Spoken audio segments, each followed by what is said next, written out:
Hello indie game fans, I honestly thought that 2023 would be the year of the Metroidvania, but alas, due to some delays,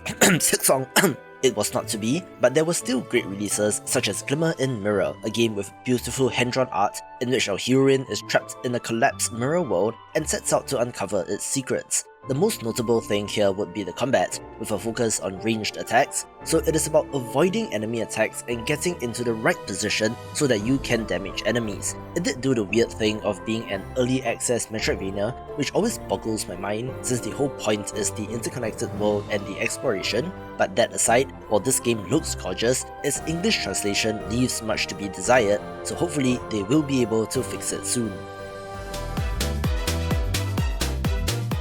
Another curious title is Alice Escaped, one that draws upon Alice in Wonderland as its inspiration and has an interesting two-character setup between the melee hammer-wielding Usada and Kotora, who straight up has a submachine gun, as they chase after Alice in this wondrous world. Of course, the classic characters are there such as the Cheshire Cat, the Mad Hatter, and the Queen of Hearts, whether they be NPCs or enemies to battle. Speaking of which, combat is interesting since it rewards the creation of long combos, which you can enhance by switching between the characters and their attacks during a fight, also having an extensive talent skill tree for constant progression. Its art style and environments are great and even has multiple endings and is designed for multiple playthroughs with, thankfully, the ability to keep some upgrades and items in between runs of the game, so it's an interesting roguelike-ish title but it's not procedurally generated.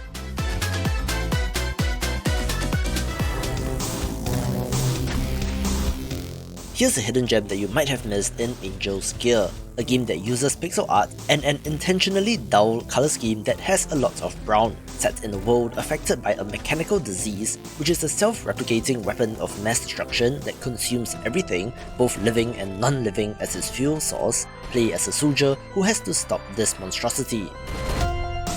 It has elements of horror both in the setup as well as enemy designs, with relatively simple combat and boss battles, but the appeal is more on the atmosphere and art. Developer Scumhead has one of the most interesting catalogs as well, such as the underrated mini Metroidvania Moon Law, so go check that out as well. Here's a violent pixel art title in Eldoren, a game in which you're battling demonic creatures that have some pretty grotesque designs. It has elements of Lovecraftian horror despite the very colourful look, and has combat and traversal that includes a grappling hook, but do note that it's on the shorter side of things in terms of duration. A Metroidvania crossed with a dating sim is Romancovania, in which you play as Dracula, who has just fallen out of love, with the Grim Reaper coming up with the clever idea of creating a dating show for you to discover and date the various monsters and creatures. Of course, it is on the more humorous end of things and has good writing, although the Metroidvania elements are just kind of okay, like in the combat. It did have mixed reviews at launch due to bugs, but that seems to have been largely cleared up, making it a different kind of title to check out. A game that would be classified as a hidden gem is Vernal Edge, another pixel art title, but without character outlines, so it doesn't really pop in terms of visuals, having a little bit more of a desaturated look as well, with it leaning more on the grey end of the spectrum. However, the combo-focused combat, as well as various skills and abilities that you can use to customize your loadout is impressive, along with an interesting setting of floating islands in the sky, as well as a main plot point of our heroine seeking revenge on her father, and is underrated all things considered.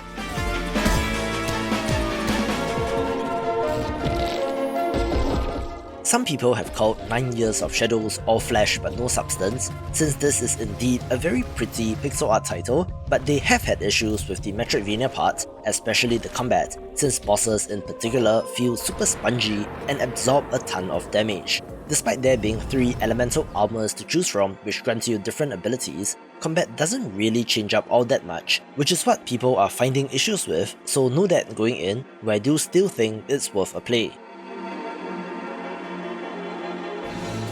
I'm not really sure what happened with Curse of the Sea Rats, since it had good momentum leading up to the launch, in which this self-styled Metroidvania title has you playing as sailors who are cursed and turned into rats, now having to hunt down the pirate witch in order to lift the curse. The almost old-school 2D Disney animations are one of the main draws of the game, with reviews pointing in all sorts of directions, from complaints about instant death pits to combat being too easy or the combat being too hard, so it's a mixed bag for sure, with this having the interesting idea of up to 4-player co-op for a Metroidvania, which is interesting. I mentioned Lone Fungus in my video recapping the indie game Hidden Gems of the Year, in which this mushroom Metroidvania is definitely worth a play. It is more focused on platforming as compared to your average Metroidvania, which is a different take, although having a very large map to explore is neat and has a lot more content than you might think. It was successful enough such that this developer could start work on his next game, which is the sequel to this, with that having more Castlevania inspiration as compared to Hollow Knight, and is one to watch.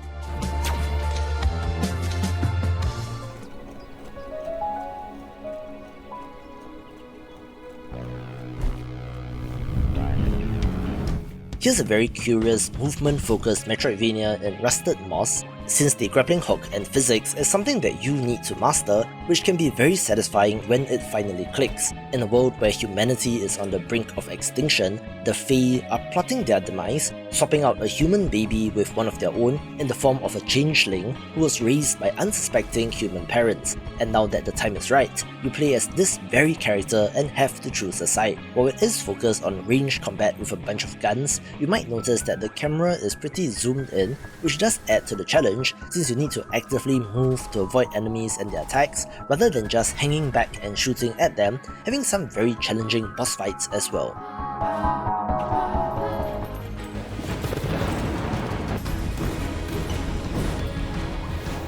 Here's a title that you might have missed in Deepening Fire, which I believe is from a Chinese developer, in which this is a gorgeous Souls-like Metroidvania that certainly has more in common with Salt and Sanctuary. In a similar fashion, you're able to create your own character and customize the appearance, choosing from 10 different classes before you start the adventure, also having deliberate Souls-like inspired combat in which parrying will be critical. It is very pretty looking as well, but there are complaints about the dodging and iframes, so typical comments that you would see on a Souls-like game, but with this being relatively low cost, might be worth the gamble to check it out.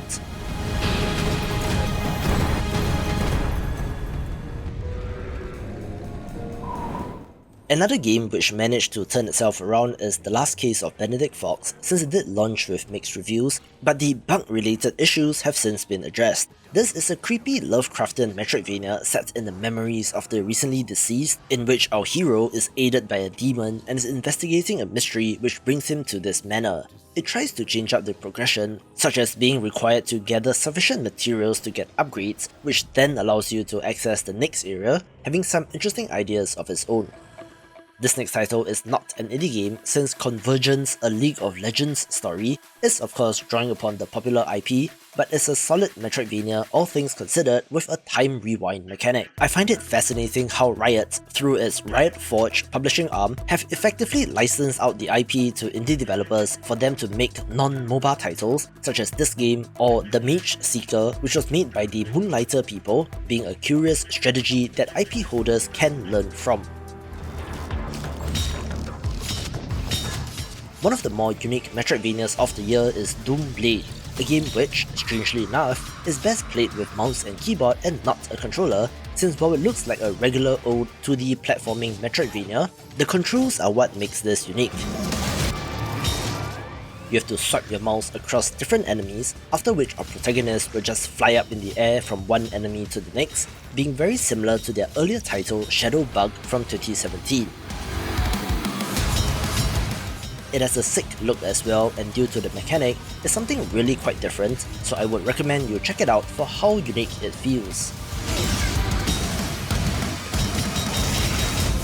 Another modestly successful title that people don't seem to have heard about is Nyaruru Fishy Fight, one that starts with cat girls, so maybe that's why people are shying away, in which the action and boss fights in particular can be pretty intense. This was released out of early access and is from a Chinese developer, but the English language localization leaves more to be desired. I don't know if they have any intention of fixing or updating the translation, but they have been releasing patches and fixes for the game. I was of the opinion that Metroidvanias really should be 2D titles, but I suppose Pseudo Regalia changed my mind, being a 3D platformer variant that really is pretty good. The traversal and platforming abilities are neat, even allowing you to sequence break if you are skilled enough at execution, having some decent combat as well, and ranks among the best games of the year.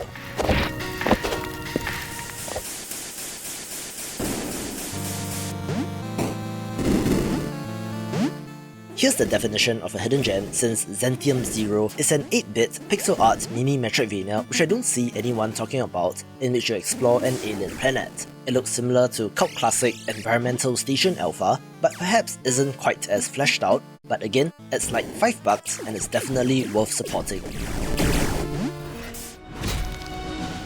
Similarly, it was perhaps no surprise that Blasphemous 2 is great, since it is the sequel to another all-time great title in which the Penitent One returns in his never-ending battle against the miracle which has managed to create a child. It draws heavily upon the Catholic faith just like its predecessor, but has new tweaks like more weapon variety, and while the bosses are smaller and more human-shaped as compared to the gigantic ones of the first game, it is still a great game with delicious, macabre pixel art.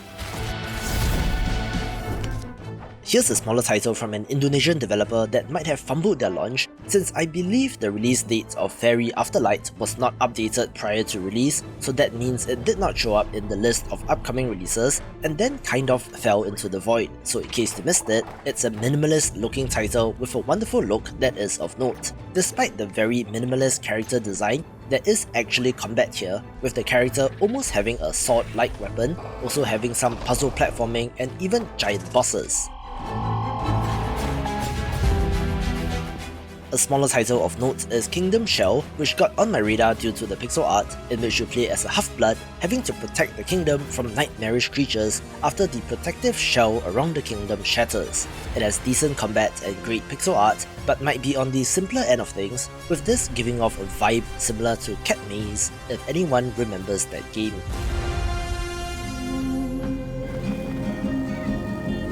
A fan favourite title is Laika Aged Through Blood, the self-styled Metroidvania title which has you exploring a post-apocalyptic wasteland on a motorbike which you have to fight on as well. You can do sick flips in mid-air, but that is in service of getting your gun pointed at the enemy, but can also run enemies over with your front wheel, telling an emotional story as well. I cannot fault the strategy of this developer, since I think that they did their best given the circumstances, since they made a very Christmassy Metroidvania in Ebenezer and the Invisible World, a reimagining of Ebenezer Scrooge from A Christmas Carol fame, where our hero now has to enlist the help of ghosts to save the people of London. It is not a good idea to release your game in December, so they chose November, which is fair, and an early part of November as well, since there were some other killer titles later in the month. But perhaps there was just no appetite for this kind of game. It does look good, however, in the art department as well as the central plot, so perhaps get it if you want to relive the holidays, or perhaps save it for holiday 2024.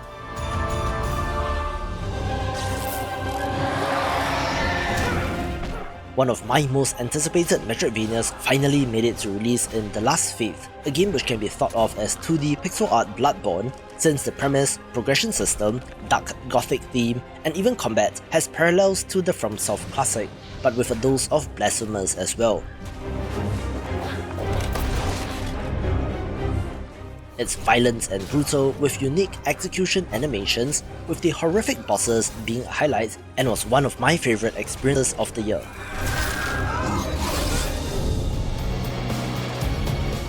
I cannot say enough nice things about Tevi, since it's a pixel art Metroidvania with an anime art style and bullet hell inspired bosses, coming to us from the developer of Rebi Ribi, and has been many years since that release. Our heroine is on a quest to search for powerful artifacts known as astral gears, encountering a memorable cast of characters along the way. Most interesting is its upgrade and progression systems, which is similar to Hollow Knight's charm system, in which you have a limited number of points to allocate to skills, but the sheer variety and range here is very impressive, with you being able to add more as you level up. It has selectable difficulty, so it need not be that much of a pain even if you're not into bullet hell games, with the normal difficulty that I played on being a relative breeze.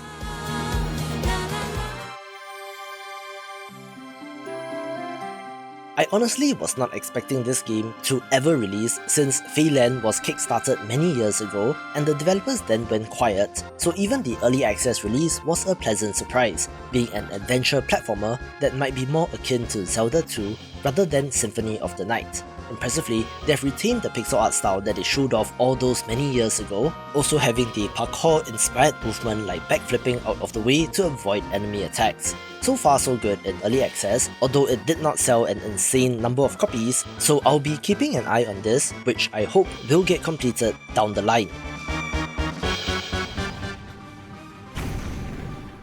Another smaller title that you might have missed is Hunter X Codename T, which is a standalone title that is the follow-up to Hunter X from 2022, with the developer also making 3000th Duo from 2019, both of which are underrated Metroidvanias, so they are back with another swing at the concept.